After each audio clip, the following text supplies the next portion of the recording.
Hello welcome back. അപ്പോൾ ഇന്ന് ഞാൻ വന്നിട്ടുള്ളത് ഞാൻ മേടിച്ചിട്ടുള്ള കുറച്ച് കിച്ചണിൽ യൂസ്ഫുൾ ആയിട്ടുള്ള പ്രോഡക്റ്റുകൾ പരിചയപ്പെടുത്താൻ വേണ്ടിയിട്ടാണ്.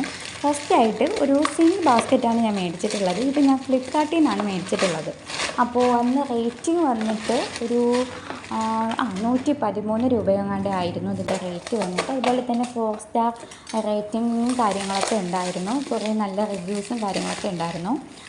ഞാൻ ഗ്രേ ആണല്ലോ ഓർഡർ ചെയ്തത്, പക്ഷെ വന്നത് ബ്ലാക്ക്. ഓക്കെ, കുഴപ്പമില്ല. അത്യാവശ്യം വേസ്റ്റും കാര്യങ്ങളൊക്കെ കൊള്ളുന്ന രീതിയിൽ ഇത്തിരി അത്യാവശ്യം ഒന്ന് വലുതായിട്ടുള്ള സംഭവം തന്നെയാണ്. ഓക്കെ, യൂസ്ഫുള്ളാണ്. അടുത്ത രണ്ടാമത്തെ ഒരു ഐറ്റം കണ്ടെയ്നേഴ്സാണ്. നമ്മുടെ ഈ കിച്ചണിലെ മസാലപ്പൊടിയും അതുപോലെ തന്നെ ജീരകം, പെരുംജീരകം, കടുക്, ഉലുവ അങ്ങനത്തെയൊക്കെ ഐറ്റംസൊക്കെ ഇട്ട് വയ്ക്കാൻ പറ്റുന്ന ഒരു കണ്ടെയ്നേഴ്സാണ്. എല്ലാത്തിലും സ്പൂണും കാര്യങ്ങളൊക്കെ വരുന്നുണ്ടായിരുന്നു. നല്ല വലുതായിട്ടുള്ള ഒരു കണ്ടെയ്നറായിട്ടാണ് കൊടുത്തിട്ടുള്ളത്. ഓക്കെയാണ്, നല്ല ക്വാളിറ്റി പ്രോഡക്റ്റാണ്, എനിക്ക് ഇഷ്ടപ്പെട്ടു. ഓക്കെയാണ്. റേറ്റ് വന്നിട്ട് ഇതിന് ഒരു 93 അങ്ങനെ എങ്ങാണ്ട് ആയിരുന്നു. 100ന് താഴെ ആയിരുന്നു. ഓക്കെ, അത് കഴിഞ്ഞ് പിന്നെ ഈ ഒരെണ്ണം, ഇത് നമ്മുടെ മസാലപ്പൊടിയും കാര്യങ്ങളൊക്കെ ഇട്ട് വയ്ക്കാൻ വേണ്ടിയിട്ട് യൂസ്ഫുൾ ആയിട്ടുള്ളൊരു കണ്ടെയ്നറാണ്. ഇത് ഏകദേശം എല്ലാവർക്കും അറിയായിരിക്കും.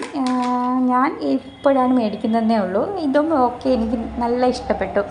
നല്ല യൂസ്ഫുള്ളാണ്. പക്ഷേ ഒരു സ്പൂണേ ഉള്ളൂ എന്നുള്ളതേ ഉള്ളൂ. പക്ഷേ ഓക്കെയാണ്, ഇറ്റ്സ് ഓക്കെ. അപ്പോൾ ഇത് വേണമെന്നുള്ളവർ കമൻറ്റ് ചെയ്യാൻ, ഞാൻ ലിങ്ക് ഡിസ്ക്രിപ്ഷനിൽ കൊടുത്തിരിക്കാം.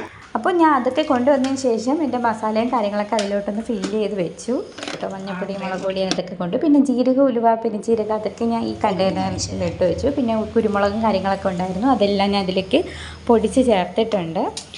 പിന്നെ അത്രയേ ഉള്ളൂ. അപ്പോൾ വീഡിയോ ഇഷ്ടമായാൽ സബ്സ്ക്രൈബ് ചെയ്ത് സപ്പോർട്ട് ചെയ്യാം.